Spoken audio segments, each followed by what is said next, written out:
why do we do Fat Ham right now? We didn't pick it, but Right. But y'all picked us. Thank you. thank you.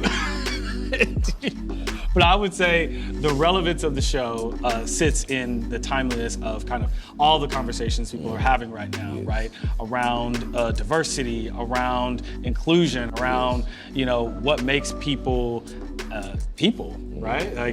And I think that this show is vital for people to see, especially if you haven't had a lot of interaction with queer people or black people or people that don't look like you. It's, I think, a pretty fun slice of life for you to get to know some people that you may not ever see. Yeah. And I think to add to that, it's familiar. The show is also, it touches on a lot of things that everyone goes through. All families, whether you're black, white, or those that fall in between, you have experienced turmoil in your family or, a disagreement in working through that in ways that you need to, or trauma, right? Generational trauma, family trauma, and what that looks like. So I think everyone, it's relatable in that way as well. So everyone can identify at least one person in the show that they identify with based on their own walk in life. I also think it's so relevant right now because the material, for the most part, will always be relevant. But for this specific time, this show really sits in tension and the complexities of the tension and love through tension and grief and discovery and truthfulness. So that's something that I think is really powerful and relevant right now in our society today. So I think it's something that everyone should see, and it will really hit home for those reasons. Especially in families, not everybody agrees. Right. You know? Agree? Not everybody. I don't know many who just outright do. Exactly. So, yeah. Why not this play right now? Exactly. That's a great answer. Great answer. I think anytime we can tell the stories of people whose voices are underrepresented and not heard enough, it is the right time to put it on stage. I think we are in a time when stories of people are being under attack, that we literally have a president who says denying the existence of queer people, denying the existence of black people, and we as artists have to fight against that, and we have to be more intentional and lean in and put those stories on stage. It celebrates love. Yeah. I think it's always a good time to talk about family. Yes. To show the truth behind family, the good and the bad, and all the things that are encompassed in having and in between, and all the things that come with having to be, related to somebody and to come from somebody. What legacy is like and what's expected, from the elders down to the younger folk. I think all that is shown at this time and needed in this present moment right now. Why right now with this play? Because it's a good play. And I think we have an obligation to do good theater. And we've been sitting around the table and delving into it, and I have become even more aware, even after I've read it several times and seen it a couple of times, just how particular and how smart the language is. And poetry is spread throughout this play, and I think anytime we have a poet who can hide it so well that we are lost in the drama and the narrative, that's what we should be doing in the theater. We should be putting that on stage in front of people. And why now is because I was available. That's true. Because if Joe P was not available right now, it would not be the proper time to do this. We would have done some other shit. It's real, it's messy, it's chaotic, and we get to see these black people solve their problems on their own terms, in their own ways. And I get to play two brothers. So one that represents Juicy's father and one that represents Juicy's uncle. So two different dynamics, sort of a Cain and Abel almost. Or Smoke and Stack. Or Smoke and Stack if you want to go sinners. With Oscar Award winning sinners. But yeah, it has that juxtaposition. And so you get to see the dynamic between those two brothers, just in me, and then the dynamic with my wife and my son Juicy, and just how that all plays out. So I'm not going to tell you too much because you got to come actually see it. It's going to be fun. Yeah. And I would also add, just like in Hamlet, the family dynamic is a man discovers that his father has been killed by his uncle, who has then come in to take his place, and he also has married his mother. And so that's got to mess you up a little bit. And then on the other side of the family, we have a parent who dotes too strongly, in this case, on her children. And those families come together and they intertwine in very interesting ways. And there's a bit of a love story in it, just like there is in Hamlet, without any drownings. Yeah. And also self-love discovery Yes. as well. I was going to say, I think to Shawana's point, I think you'll find truth, right, with the family dynamics, and even with that, right, discovering each person and who they are, and I think each person, like you'll be able to identify the different characters, whether it's from your family, somebody else's family, you'll be able to identify, with the characters. So I think it's a beautiful thing. I think we've been laughing because we all have found characters and family members we know in each of them. Yes. Oh yeah. Yeah. And in ourselves. I was right by that. Yes. As I said in rehearsal the first day, that it's funny until it must be serious, but it's a comedy. It's hilarious. Yes. Yes. Yes. And sometimes, Yeah. sometimes, No, yes. What? Sometimes a comedy comes from the way it's written to specifically be funny, and sometimes the comedy comes from the profound nature of the truth that you can't help but laugh at just how honest that moment is, or honest the revelation is. Yeah. Yeah. I was basically going to say that. Yeah. Same thing. Probably not as You did. poetic as yes. Yes. This play is so funny.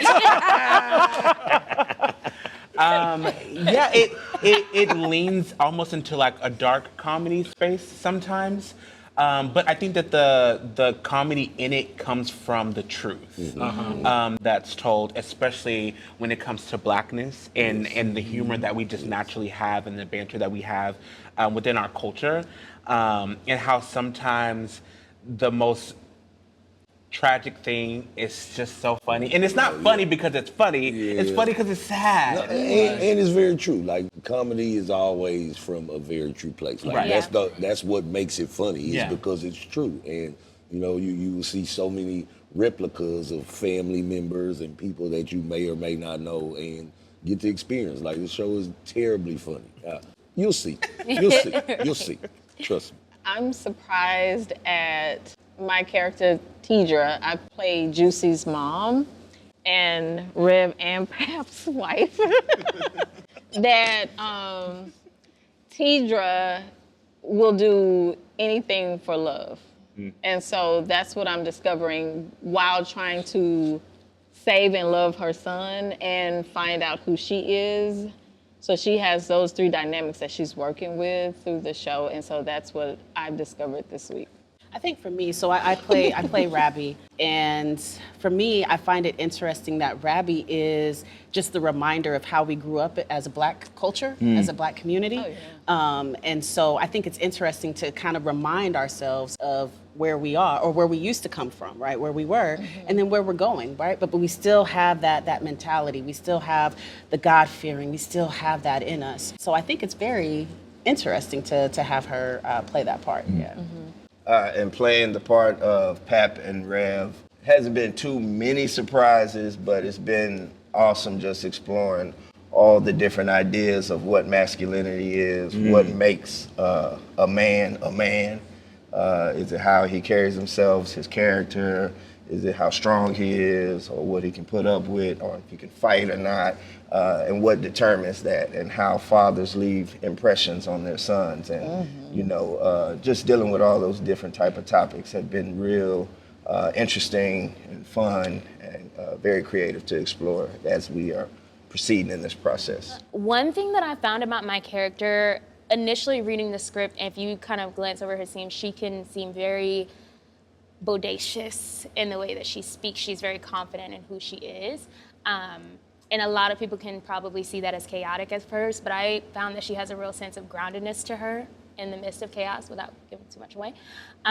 So that's something that's been really interesting to explore, those delicate balances. As my character, Tio, Tio is more of like a person who sits in like a Zen place, like a reaching of nirvana type. And for me, that's something that I appreciate about him as my character.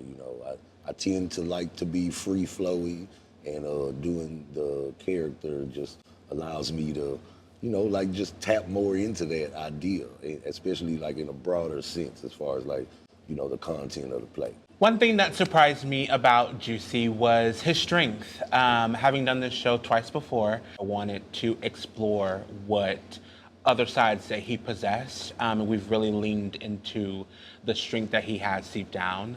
And that's been really fun to kind of tackle and take on.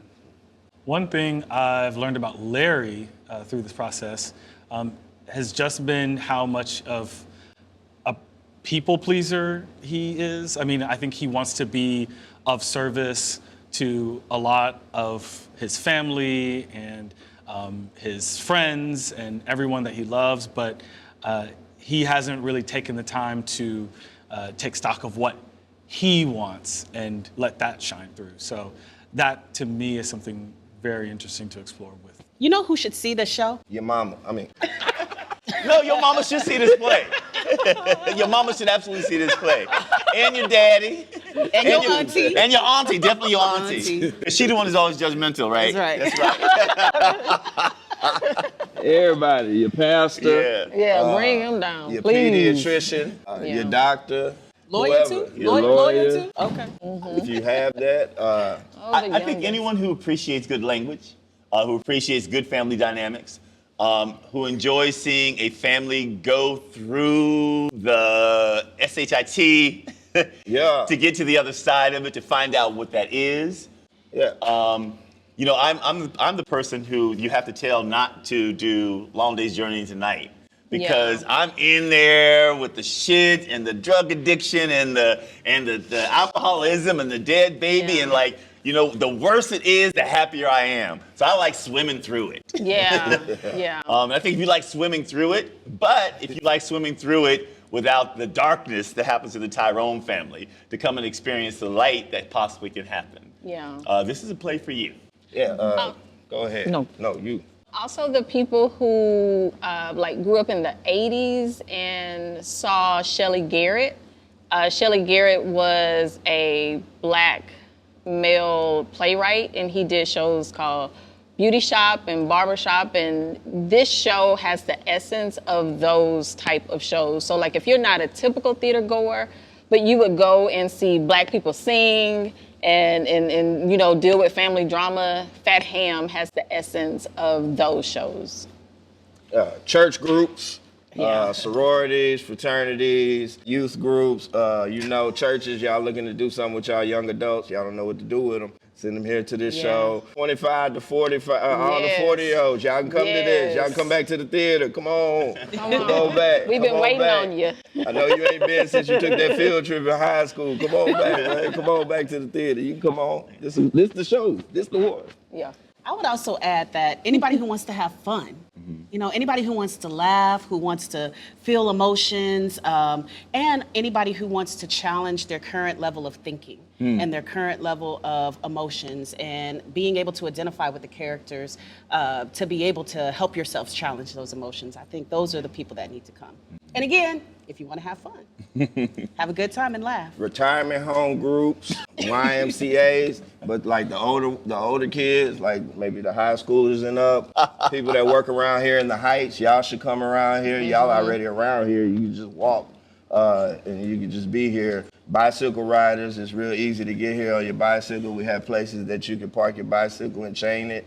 So I think that's a good idea. There's a lot of places to skateboard around here. So if you're a skateboarder, this is a nice place to come to and see the play. Soccer people, it's a big field on the outside. You can play soccer in between, After the show. I was gonna say intermission. There's no intermission. Oh, there's no intermission. So maybe before the show or after the show, there you isn't come an up here. It's really a Chick-fil-A right down the street. So if you want to hit Chick-fil-A, then come here. Use some of your points on your app.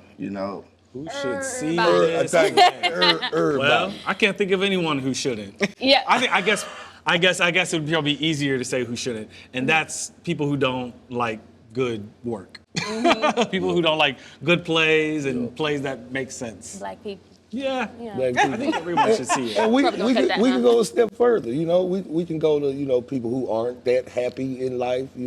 Closed-minded people. People who have terrible days. Like y'all all should come too. Everybody, Right. everybody included. Come on through. You might have a good day when you leave. I also think people who might not necessarily see themselves right away in this show, that might not be your background or your upbringing, you should still see it because it's showing you a story through a different lens and really teaching you to put yourself in someone else's shoes and see things from a different perspective. Because as we all said earlier, these are all dynamics that everyone deals with, family dynamics. So it's a universal experience told through a specific lens. I also think anybody who yearns to see themselves reflected, I mean, to the opposite side of that, anyone who's thinking, oh, I want to go somewhere and see myself, you will be able to see yourself in this play, no matter what your background is. Fat Ham is a celebration of Black queerness. It is an homage to just Black love, Black culture, and how we just come together even in the face of difficult times. And sometimes we are the ones to cause those difficult times, but at the end there's always love, there's always triumph. And yeah, we just love one another. Y'all agree or disagree? Absolutely, Yeah. absolutely. I think Fat Ham is a good time. I mean, there's laughter, there's love, there's all of those things that exist within families and all cultures, you know? So I think Fat Ham is just, it's a good time and it's a heartfelt time. Yeah. I think Fat Ham is a generational classic turned into, actually no, a period classic turned into a generational classic. Flip it and reverse it. Yeah. Thank you. All right. So in my mind, I just think barbecue, right? Like, I mean, simply put, You hungry? the word, a little bit, but the word barbecue can tell you everything you need to know. That means a family barbecue, a Black family barbecue at that. So you have so many different people that are all like in love and family with one another, and there will most likely be a little conflict, but after that, we all gonna eat and have a good time. You know? And that's pretty much the way barbecues work. Fat Ham means to me, softness is beautiful and strong. It took mine. I know. If I could say one word, I would say classic. Powerful vulnerability. This cast. Fatherhood.